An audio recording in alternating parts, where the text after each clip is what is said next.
নমস্কার, আমি সায়ন্তনী ট্রাভেলাইজ থেকে। আজকে আমি বলবো আমাদের ডিসেম্বর মাসের 8 তারিখ অফবিট অরুণাচল যে আমরা ঘুরতে যাব সেটা সম্পর্কে। কারণ অফবিট অরুণাচলে অলরেডি আমাদের বুকিং শুরু হয়ে গেছে, খুব বেশি সিট কিন্তু বাকি নেই। আর আমাদের অফবিট অরুণাচলে আমরা টেম্পো ট্রাভেলার ট্যুর করছি না, ইনোভার ট্যুর হবে ওটা। মানে আমরা চেষ্টা করছি ইনোভাতে মানে স্বাচ্ছন্দ্য রেখে ট্যুর করাতে। সেই জন্য আমাদের যদি আপনারা আগে আগে বুকিং করেন তাহলে আমাদের পক্ষে ট্যুরটাতে ভালো গাড়ি আর ভালো স্টে দেওয়াটা, যেহেতু অফবিট ভালো স্টে বুঝতেই পারছেন ওখানে অতটা পাই না, কিন্তু যেটা আমরা পাবো সেটা যেন আপনাদের দিতে পারি। তো অফবিট অরুণাচল ট্যুরটা কীরকম হবে আমি জাস্ট বলে দিচ্ছি। আমাদের 8 তারিখ হচ্ছে ডিব্রুগড় থেকে পিক আপ হবে। 8 তারিখ ডিব্রুগড় থেকে পিক আপ করে নর্মালি আমাদের ট্যুরিস্টরা ফ্লাইটেও যাচ্ছেন, আবার ট্রেনেও আসেন। তো আমরা নিজেরা হয়তো ডিমাপুর থেকে ডিব্রুগড় ট্রেনে আসবো, কারণ আমরা হর্নবিল কমপ্লিট করব 7 তারিখ, দেন আমরা 8 তারিখ ডিব্রুগড় আসছি। তো স্টেশন অ্যান্ড এয়ারপোর্ট থেকে পিক আপ হবে, তারপর আমরা সেদিন সোজা রোয়িং চলে যাব। এবার রোয়িংয়ে গিয়ে সেদিন থাকছি। রোয়িংটা আমাদের যেতে হবে, কারণ রোয়িং এমন একটা জায়গা, বলেনি রোয়িং সম্পর্কে।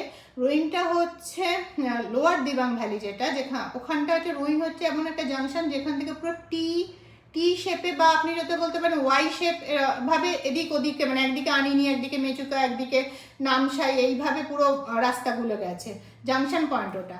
এবার রোয়িংয়ে থেকে আমরা রোয়িং থেকে পরের দিন আনিনির জন্য যাব। একটা নাইট রোয়িংয়ে থাকলাম, তার পরের দিন আমরা আনিনির জন্য যাব। আনিনি যেদিনটা যাব সেদিনটা অনেকটা রাস্তা, অনেকটা সময় লাগবে আনিনি পৌঁছে, সেদিন আমাদের কিচ্ছু করার নেই।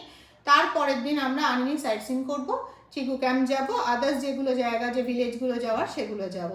দেন আমরা আনিনি থেকে ফিরে আবার রোয়িংয়ে আসবো। রোয়িংয়ে এসে রোয়িংয়ে আমাদের আবার থাকতে হবে। রোয়িং থেকে তারপর আমরা পাসিঘাট যাব, পাসিঘাট থেকে দেন আমরা আলো যাব, আলো থেকে মেচুকা, দেন মেচুকা থেকে ব্যাকে আবার পাসিঘাট, দেন পাসিঘাট থেকে আমরা আবার ডিব্রুগড় ড্রপ করব। মোটামুটি এইটা আমাদের ট্যুরের ম্যাপ। এর সাথে আমরা আরও অনেক কিছু হয়তো অ্যাড করতে পারতাম, কিন্তু এটাতেই ট্যুর প্যাকেজটা, মানে আমাদের যেটা হয়েছে, আমরা 8 তারিখ পিক আপ করছি, 17 তারিখ আমরা ড্রপ করছি। বুঝতেই পারছেন কত বড় ট্যুর হয়ে গেছে।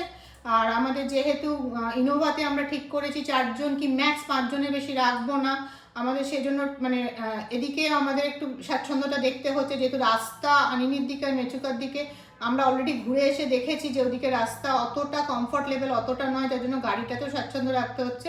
তো আমরা ট্যুরটাকে মোটামুটি এইভাবে সাজিয়ে এবার এইটুকুর মধ্যেই ক্লোজ করেছি। এমনিতে এটাকে বাড়াতে গেলে আপনারা ওদিকে তেজু, নামসাই, ওগুলো সবই করা যেত।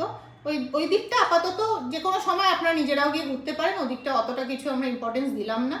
মেইন হচ্ছে আনিনি অ্যান্ড মেচুকা আমরা এই ট্যুরের মধ্যে রেখে নিলাম। এবার যেহেতু বুকিং স্টার্ট হয়ে গেছে, আমাদের যারা কোর টিম মেম্বার তারা অলরেডি বুকিং করে ফেলেছেন। আমাদের কাছে সিট খুবই লিমিটেড। আপনারা যদি যেতে ইচ্ছুক হন ইমিডিয়েট আমাদের সাথে যোগাযোগ করুন।